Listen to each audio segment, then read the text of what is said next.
Hello, everybody. Thank you and welcome again to tuning in to another episode of Kevin Live.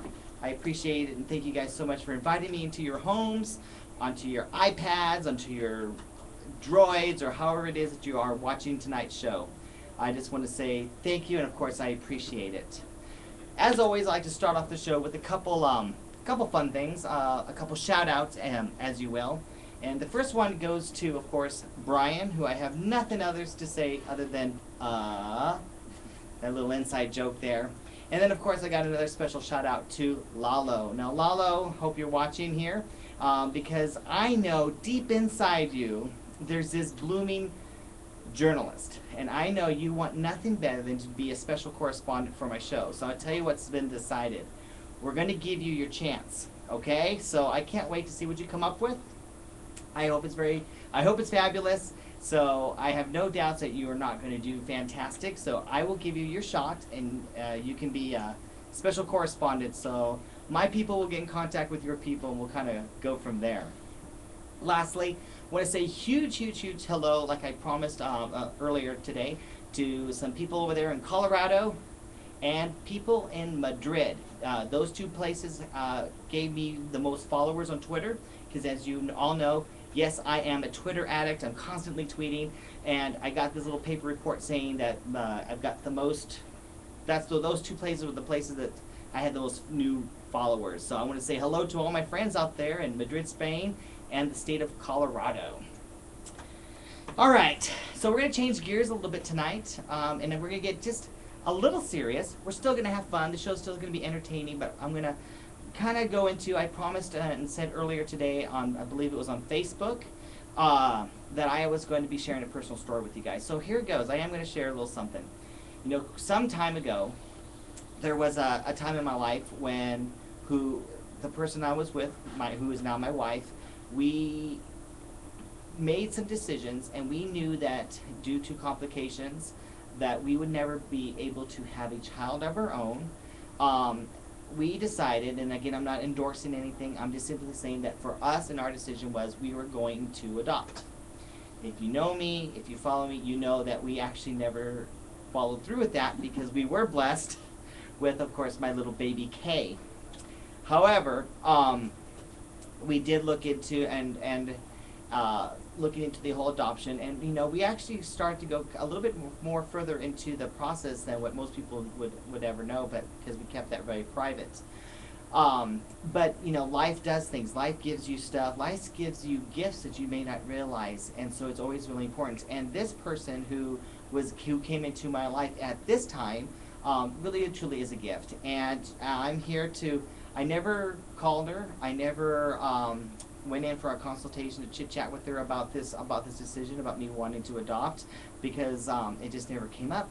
But life sometimes makes these loops, and it's like a boomerang thing. And she's here now, and we're here to talk about it now. So I'm very excited to introduce to you my guest, Kathleen O'Brien. Welcome to my show. Hey, thanks, Kevin. It's nice to be here. Thank you. So this is really interesting because better than, well, they just found out tonight. That at one point in my life, I was seriously, I got your card, and I was like, I think I'm going to need to talk to you. And because you do a little bit in the field of adoption, but let's just get it out there right away. You're not an adoption agency, correct? Right. I'm a lawyer, and one of the areas of emphasis in my law practice is adoptions. Okay, so if anyone's out there and their main purpose is to have you, for example, help them find the baby, that's not what you do. Well, I will help a family or a couple or an individual who has a designated child or potential child. Usually that means a pregnancy. I'll help them bring in the relationship, and I can help them with the legal process and finalize the adoption and work out details of that. But I've been practicing in Portland for 28 years, and I'm not the lawyer. There are some, but I'm not the lawyer who will find a child for you. I encourage people to use other means to find a child. It's not unlike a job search. You can advertise, you can tell all your friends, you can talk to the people who have connections to pregnant women. And if you make that identification of a potential child, then then call me. Okay. So before, and if you want information, or if you want to find out how to get more information on Kathleen, or if you want to get in contact with Kathleen, as you all know, you can go to my website, kevinaguilar.com, and her contact information will be listed there. So let's take a couple steps back, because you said you are an attorney with an emphasis on adoption or adoption law. So how did that happen? I mean, adoption law, it seems like a very specialized area. Well, I didn't start out to practice as an adoption lawyer. I was actually more practicing as a plaintiff lawyer, and it was during my first trial, my first jury trial, that the occasion arose where a witness in my case mentioned to me that she was pregnant, and she was 8 months pregnant, and she wanted to place this child in adoption, and could I help her? So that was the first experience I had trying to help someone with adoption, and it was a little strange because I didn't know what to do. I ran in my office building. I sort of went door to door, knocking on doors. Does anyone know someone who needs a child?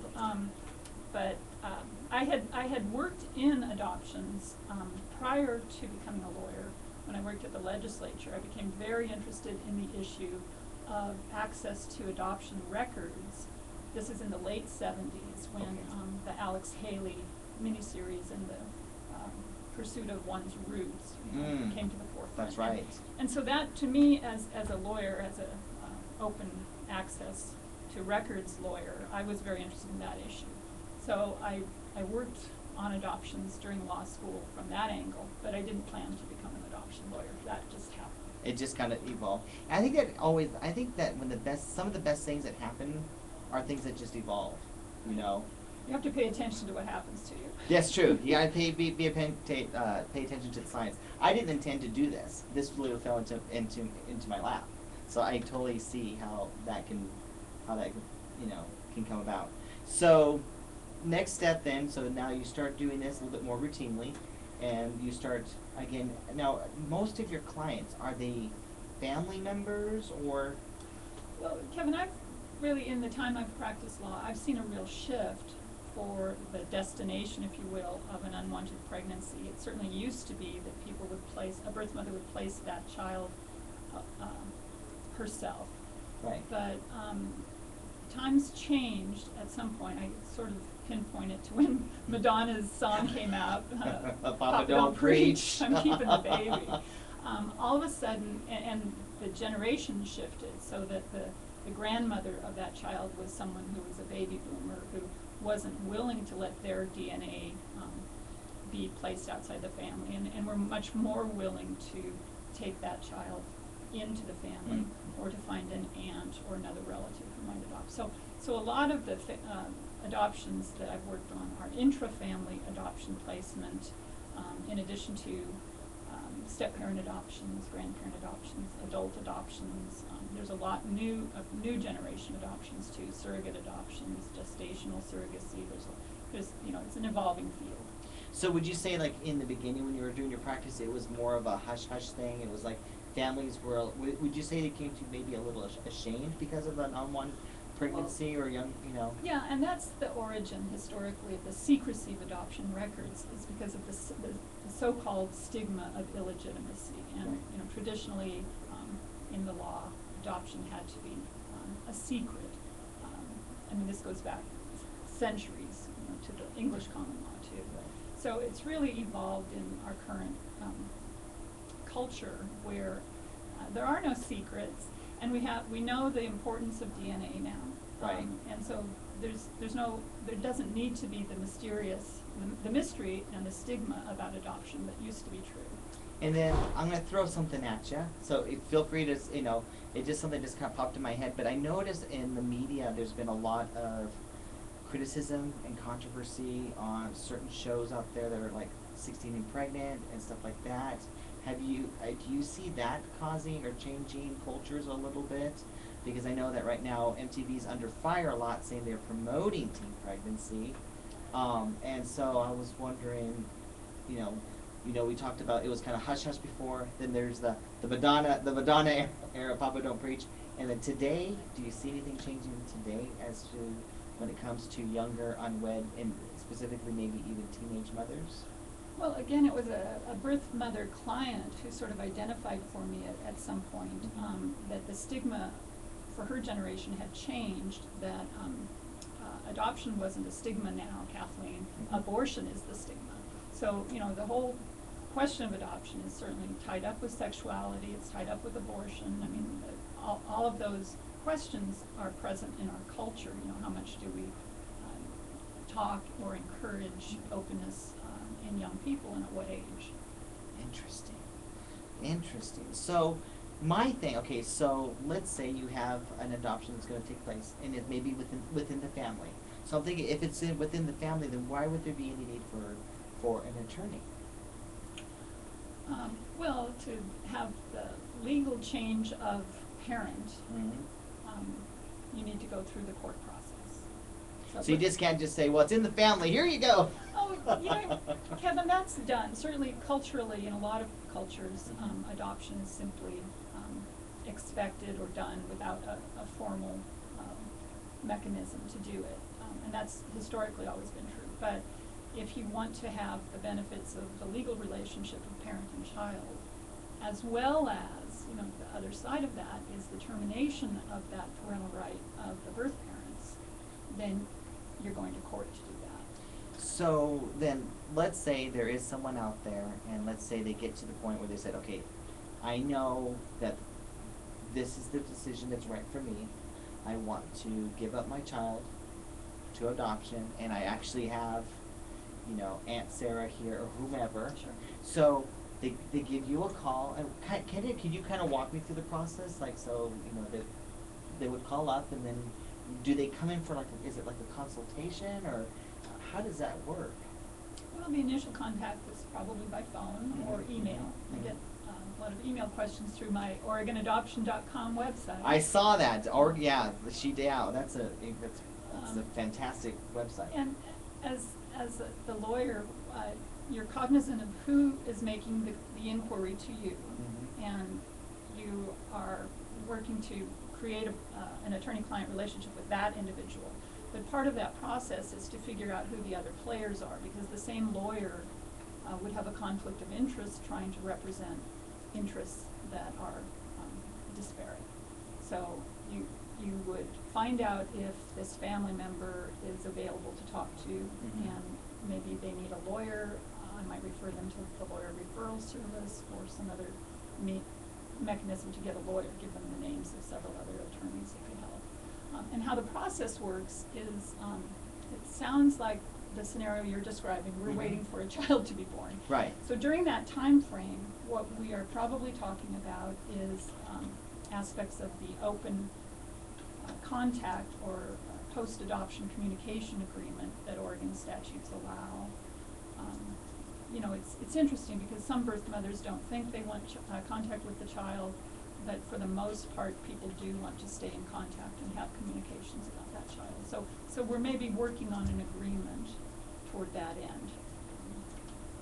So okay, so then once the process gets, let's say, like 90% through or something, you know, almost towards the end or whatever, has anyone ever like changed their minds? Is that still an option for a mom? Absolutely, yeah.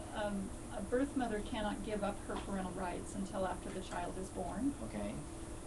And it's required under Oregon law that the adoptive parents provide counseling for that birth mother, both before and after the birth.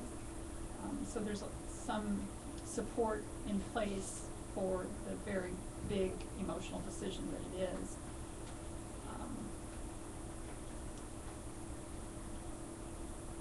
Sure.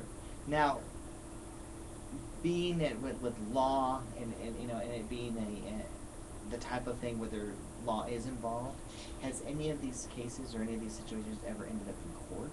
Well, yeah, they do, and actually, let me explain. It's also possible to sign a certificate of irrevocability at the time of consent to the adoption, which then narrows the window in which a birth mother could change her mind. But you asked, has anyone changed their mind? Of course, both adoptive parents and birth parents change their minds. Well, because I'm just thinking, you know, I mean, it would be such, I mean, obviously, you know, it'd be so hard for the mom, I understand that, but for the family who might have been like who my wife and I thought we were going to be like, we were, you know, that this would have been really, in a way, maybe our only option. I'm sure we'd have gone out, we'd have been getting another bigger place, you know, getting, you know, decorating the room, getting everything all ready, and then, you know, so I can see it, it's tough on both sides. Well, it's not something that you can prepare well for, whether you're adopting a baby or having a child, until you've gone through that and know what a massive change that represents. And you really can't prepare for it. That's one of the difficulties about adoption, because a woman who's pregnant might have a scenario in her mind of what will happen to her and what will happen to the child. But this is very human. This is one of the most intensely human experiences that anyone can have. There's a lot of biology informing it. There's a lot of biological imperatives toward bonding with the child, and you're disrupting that in adoption. So a birth mother needs a lot of support, and she can be prepared intellectually, but her body and her mind are going to go through enormous changes because of delivery and childbirth.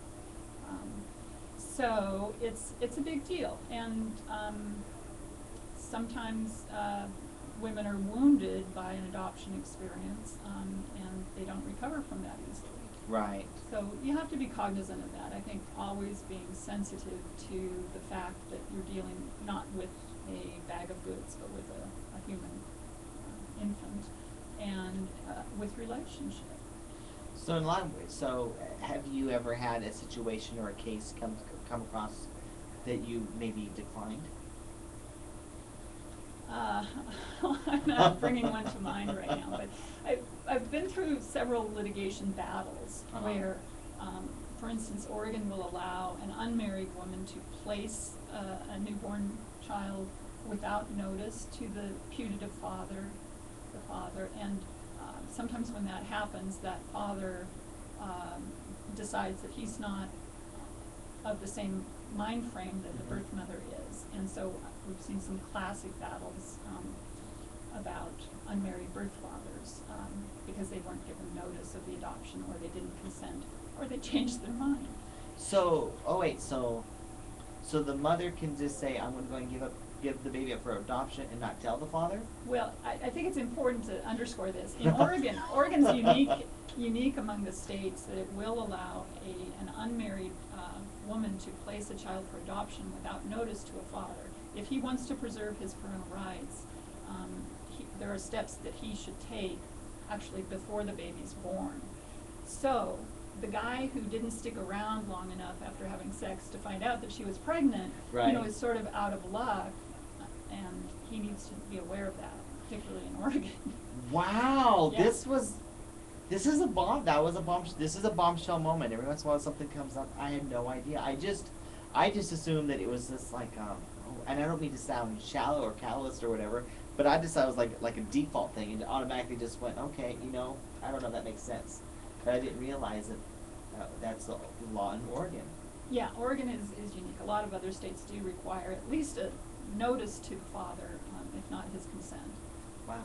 Now, have you, of course, I know the answer is yes, but have you seen lots of changes in the adoption process and adoption laws since day one versus today? Law is classically very slow to adapt to social change. Mhm. You can see how the struggle for gay marriage rights and all that, has taken, it goes state by state, and it goes 3 steps forward, 2 steps back. When you've seen that occur in Multnomah County. Yeah. And many other places.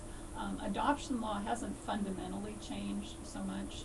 There's been, the issue I was working on was in the late 70s when the legislature first began to collect biographical data about the child, so that could become available to the child when she or he is 18 and also 25. There's protections now for the child, but I was working on that legislation as an intern more than 30 years ago, and it really hasn't changed dramatically since then. They still gather information, but it's not significantly changed.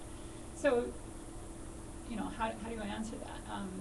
Adoption is a very simple concept legally. Right. It's changing who the parent is.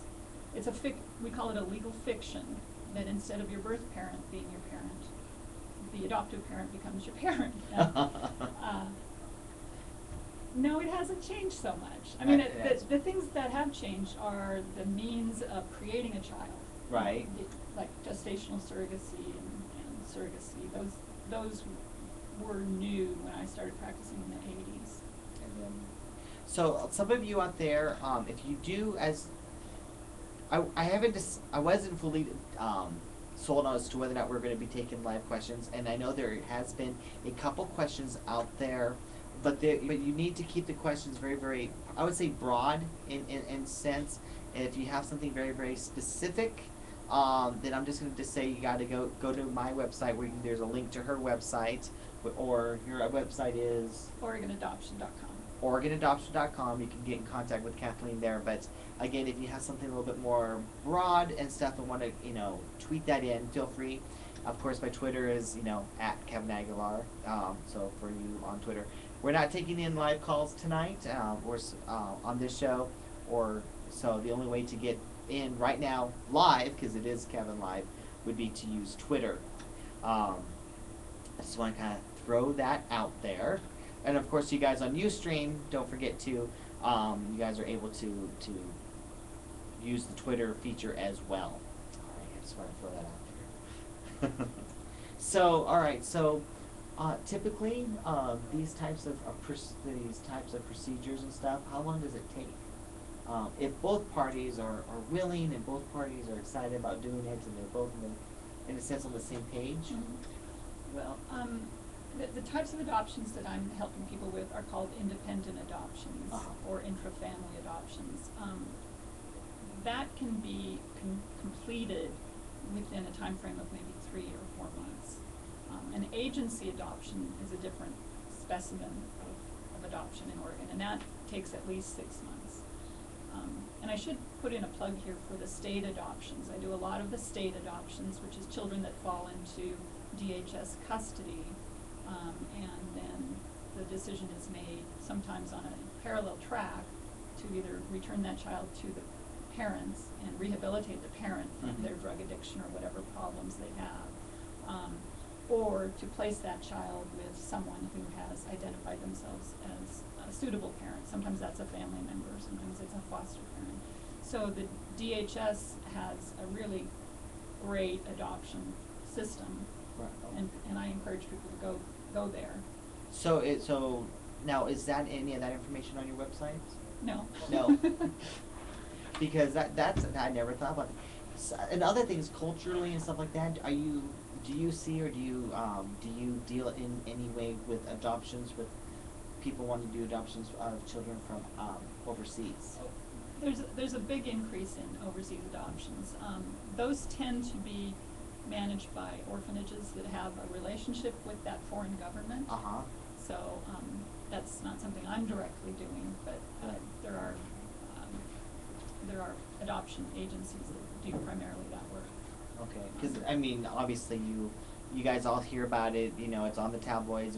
There seems to be a lot of media attention in regards to adoptions of children overseas. Right. Because you're seeing a lot of high-profile celebrities and stuff like that. So I was wondering if that influences some of the people. I think so. I think the Angelina Jolie and the Madonna stories have actually encouraged a lot of people to take in another child, and if you have that in your heart, if that's the type of person you are, then that's a good work to do in life. Wow. So there you go. We have 1 minute. That's it. It's time to wrap it up. So there you go. So 30 seconds. So there you have it. I hope that we piqued your interest, answered a few questions for you in regards to adoption from my friend Kathleen. I want to say thank you so much for coming on my show. Thanks for inviting me. I know I thought I was going to meet with you 3-4 years ago. Surprise! It took a while, but here we go. Everyone, thank you so much. Happy Father's Day to you. Thank you. And to all of you guys out there, thank you guys so much for tuning in. I'm so excited. I'll see you next week for a special show, and I'll be announcing something wicked. No, I thought you went to 9:30. No. No, we only go to 9:25. What's it? I know, it's kind What's of a that? fast show. I don't know. And then they do this little buffer thing. That's all right. Good start. You did fantastic. Oh, well. You did fantastic. Yeah. I'll hear from my critics.